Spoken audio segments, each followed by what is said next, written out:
अगर आप भी चाहते हैं मनीष म्यूजिक भोजपुरी के वीडियो सबसे पहले आप तक पहुंचे तो लाल बटन के दबाकर चैनल को सब्सक्राइब जरूर करें और साथ में बेल आइकन को दबाना। मनीष म्यूजिक भोजपुरी गया स्टूडियो चौकी बाजार।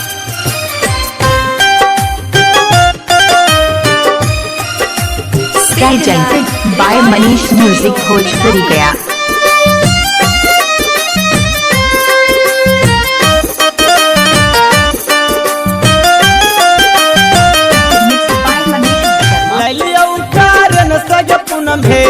जलियो पालन से गे ललियो कारण सजपुन भे जलियो पालन से गे बैठने दाहा जियो प्रसिद्ध नथवा के दिन से गे बैठने दाहा जियो प्रसिद्ध नथवा के दिन से गे ललियो कारण सजपुन भे जलियो पालन से गे ललियो कारण सजपुन भे जलियो पालन से गे बैठने दाहा जियो प्रति लिपवा के दिन से गे बैठने दाहा जियो प्रति लिपवा के दिन से गे सुन लगे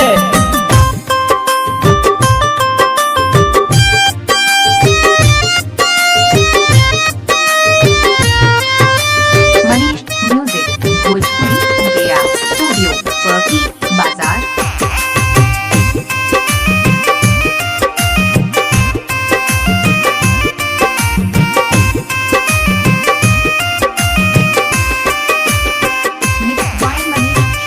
एक साथ बैठ के पूनम खैले हल तुझे ना आज कैसे पियावा परी हो गेले दीवाना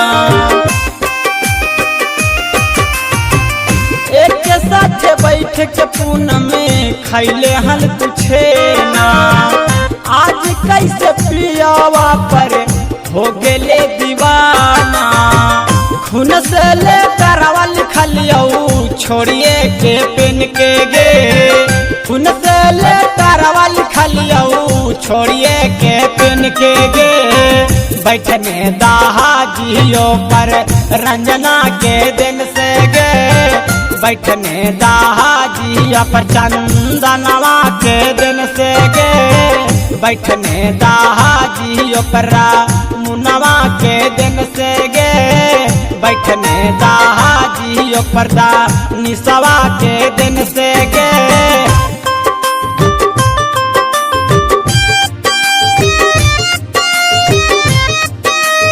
मनीष म्यूजिक भोजपुरी गया स्टूडियो चौकी बाजार।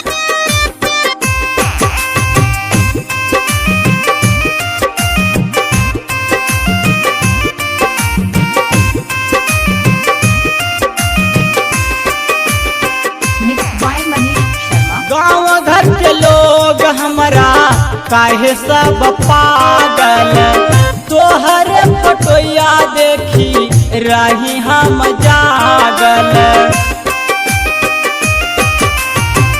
गाँव घर के लोग हमारा काहे सब पागल तोहरे फोटोया देखी रही हम जागल रही रही खोजियऊ हमार बार के ललटेन से गे रही रही खोजियऊ हमार बार के ललटेन से गे बैठने दाहा जियो पर गई सरिया के दिन से गे बैठने दाहा जिया पर केसवा के दिन से गे बैठने दाहा जियो पर मुँह केसवा के दिन से गे बैठने दाहा जियो प्रति नेसवा के दिन से गे presented by Manish Music Bhojpuri Gaya।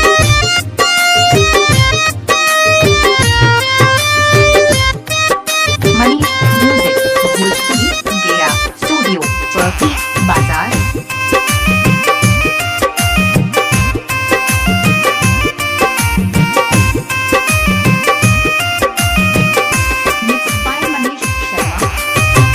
गायक चूहर मालावा से मांगिया भराइले जीते विकासावा के पूनम तू मुआइले।